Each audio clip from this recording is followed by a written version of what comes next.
Let's get more on this. And Andrew Peake is a senior fellow at the Atlantic Council. He joins us now live from Washington, D.C. Welcome to the News Hour. Help us understand what is being said in the Russian parliament, the fact that it wants to unanimously approve laws to absorb 4 Ukrainian regions. How does that work? So to me, this looks like a political decision that got outrun by military events, which is something you remember we spoke about the last time I was on your program, how decisions that were being made at the very, very top of the Russian pyramid and were being outrun by realities on the ground. So in 2014, when this happened last, the net effect when Russia annexed Crimea was to harden Western reaction. Of course, that's not an issue right now because the West is fully aroused and fully engaged in pushing back Russia's actions in Ukraine.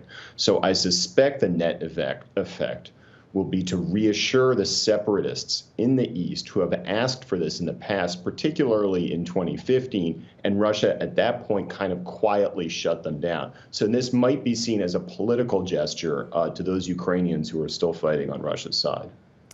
And we're seeing Ukraine making these wins, having victories on the battlefield. What are the implications of this right now, and can they continue with that momentum? And what does it mean for Russia's, claims for annexation? Yeah, so your correspondent was quite right. The capture of Liman is a significant victory for the Ukrainians. It appears that Russia had stationed the bulk of its forces further south, that this looked like a diversionary counterattack up in the northeast that turned out to have a lot more success than either side anticipated.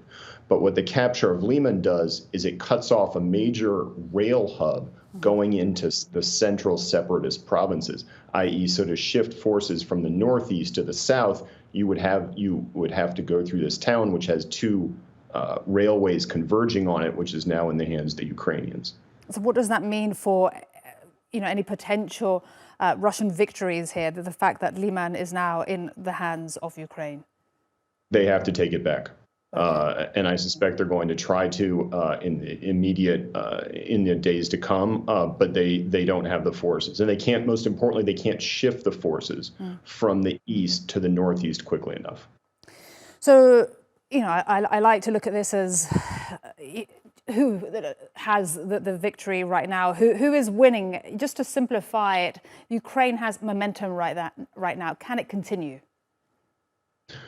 Sure, absolutely. It can continue as long as the resupply reaches with its frontline forces. This is something that slowed them down in 2014, that when they got to the very near the Russian border and were recapturing separatist territory, their advance unit ran out of supplies. That's less of a problem at the strategic level now because the government has far more material than it did then. But at the tactical level, can the replacements and weapons and ammo come in to keep the momentum going? It's a logistics question. And on a separate note, in the last hour, we've heard that the head of the Russian-held Ukrainian nuclear plant has been freed. That was confirmed. How important is this? I would be careful about reading too much into the personnel swapping around. I think Putin does have an eye on nuclear issues. You noted that the nuclear rhetoric had been toned down. Yeah. I think the more Russia holds the head of the nuclear plant, the more Russia has the responsibility for nuclear catastrophe in these areas. I think it would make the most sense to release him if I was Russia. I would not get that much value out of holding him hostage.